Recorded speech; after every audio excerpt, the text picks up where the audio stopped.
Imaze kubabwira ko Perezida wa Repubulika Paul Kagame yahawe impamyabumenyi y'ikirenga y'icyubahiro ku bijyanye n'imiyoborere rusange.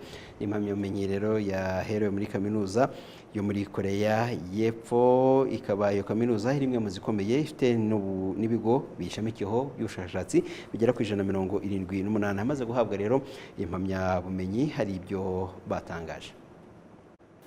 The purpose of public policy is to make our citizens safe. Intego ya politiki ziteza imbere abaturage ni ukugira ngo abaturage babe batekanye, bunze ubumwe, bisanzuye, bahanga ibishya, barushaho gutera imbere n'ibindi byinshi.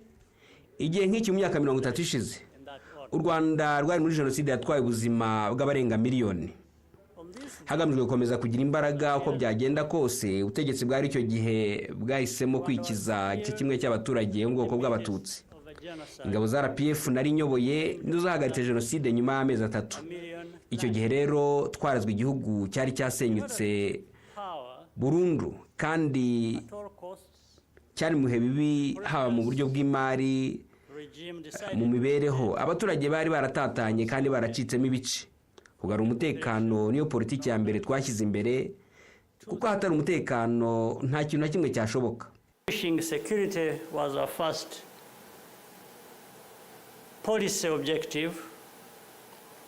Without it, nothing else is possible. We quickly turned to diagnosing the root causes of the divisions. Twihutiye gusuzuma ibyabaye intandaro yo gucikamo ibice, ari nabyo byagejeje kuri jenoside yakorewe abatutsi. Abaturage bo mu Rwanda hari byinshi batandukaniyeho nk'uko bimeze mu bindi bihugu.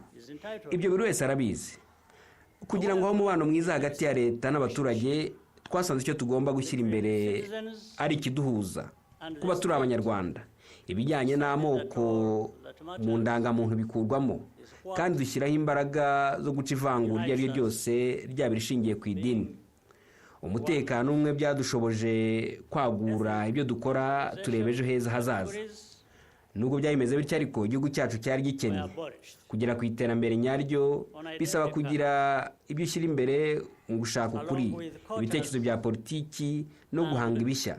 Igihugu kandi kigomba kugira ubwisanzure bwo kugena gahunda zacyo kitagendeye ku gitutu cyari cyo cyose, cyaba igitutu cyangwa se uburyarya bwa system mpuzamahanga.